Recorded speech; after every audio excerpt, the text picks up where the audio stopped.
It's been said that better questions lead us naturally to better answers, and that it's in not knowing that we open the doorway to knowing.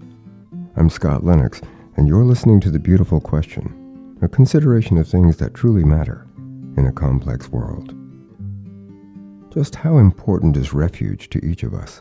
And where or to whom do we go and find it? This week, we'll consider what refuge means and how to stop what we're doing and spend time there. Then I'll offer a New Year's prayer for refuge for each of us. Stay with me.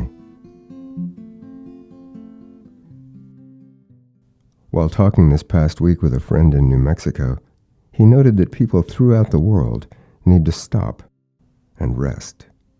We agreed that the need for refuge is built into each of us, and that in a world of ever-mounting complexities, that need has become non-negotiable. Like most of our conversations, our time was brief, yet charged with significance. Later, as I considered what refuge really means, and some of the ways and some of the places it can be found, a number of definitions and a number of questions came to mind. I'll start with the definitions, and then move on to the questions. Refuge. Noun.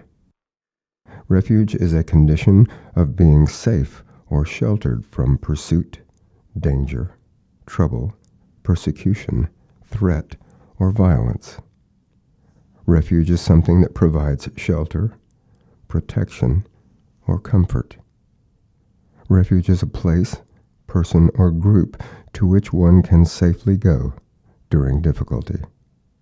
And finally, refuge is a place or a state of sanctuary.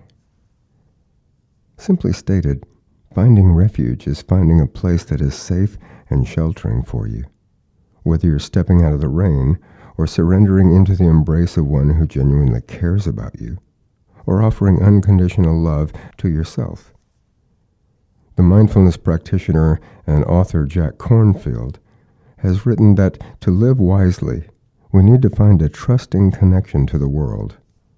I couldn't agree more.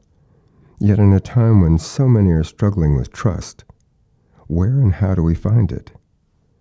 Well, that leads me straight into this week's beautiful questions.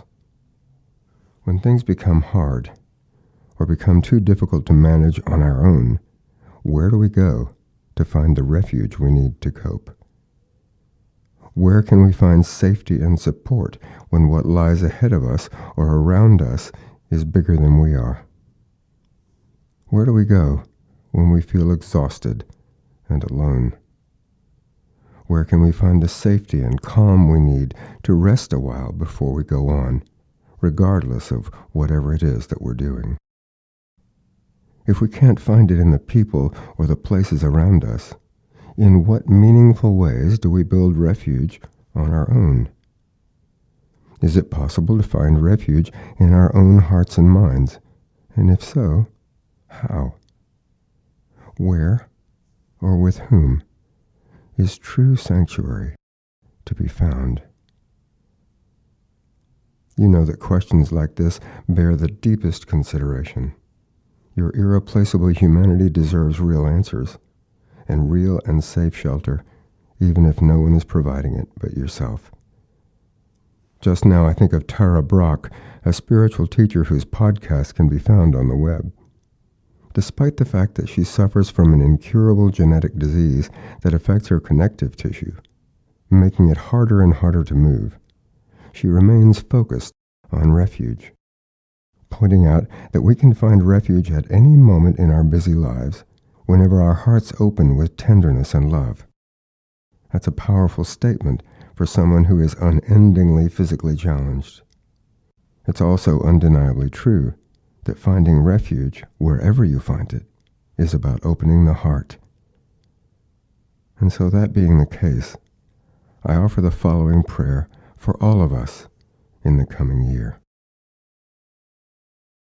When things become hard or overwhelming, and simply managing day by day is a challenge, may we find the refuge we need to rest and restore our strength, our focus, and our innate sense of who and what we are. when what lies ahead of us or around us seems bigger than we are. May we find the safety and support we need to pause and settle and regain our focus and resolve before we go on. When we find ourselves feeling exhausted and alone, may our eyes and hearts be reopened, and may we find ourselves coupled with ourselves, and then with others who see us as we are, and who offer us exactly what we need in that fraught moment. When life becomes chaotic, and the noise and haste of it drains us and unnerves us, may we find the calm we need to remember our purpose and our irreplaceable nature as human beings. When we come to the place where we cannot find refuge in others, may we offer ourselves the pure grace of acceptance and compassion and freedom from judgment, and may we then offer the same to those around us. When we find ourselves alone and cut off from others for a season, may we find such abiding peace within ourselves that we stop and rest there for as long as we need, drinking deeply from the clear and sweet fountain of refuge that was placed in us before we were born.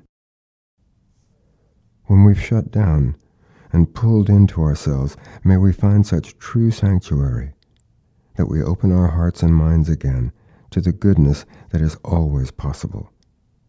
And may we take that goodness to ourselves like a healing balm that soothes and comforts every part of us. May we come to know the refuge that is always and inseparably part of us so deeply that we freely offer it to others, confident that we will not be diminished, but brought to a greater fullness by giving away what is inexhaustible.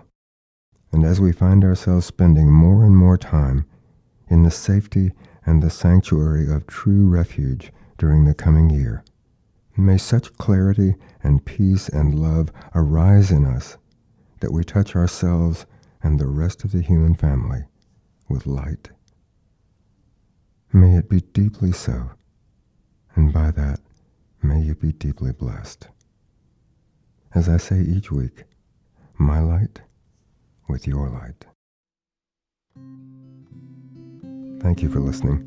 I continue to be inspired by our collaboration as we work and play together, building better lives and better possibilities for ourselves, for one another, for the world, and for our beautiful planet home. As always, I look forward to your comments and your feedback.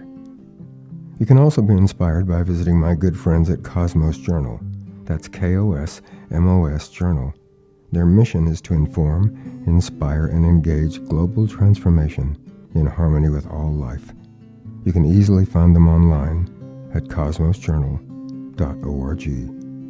And you can find my free podcasts and guided relaxation audios by searching for The Beautiful Question in Apple Podcasts or SoundCloud or CastBox, or by visiting the podcast page of my website at scottlennox.com. If you find them useful or encouraging, don't hesitate to share them. I'm Scott Lennox, and this has been The Beautiful Question. The Beautiful Question is a One Light production, written, recorded, produced, and funded by Scott Lennox at Heart Rock Studios in Fort Worth, Texas, as a way of paying forward to life, being fully present, becoming better engaged with things that truly matter in a complex world, and committing to a healthier future for all of us.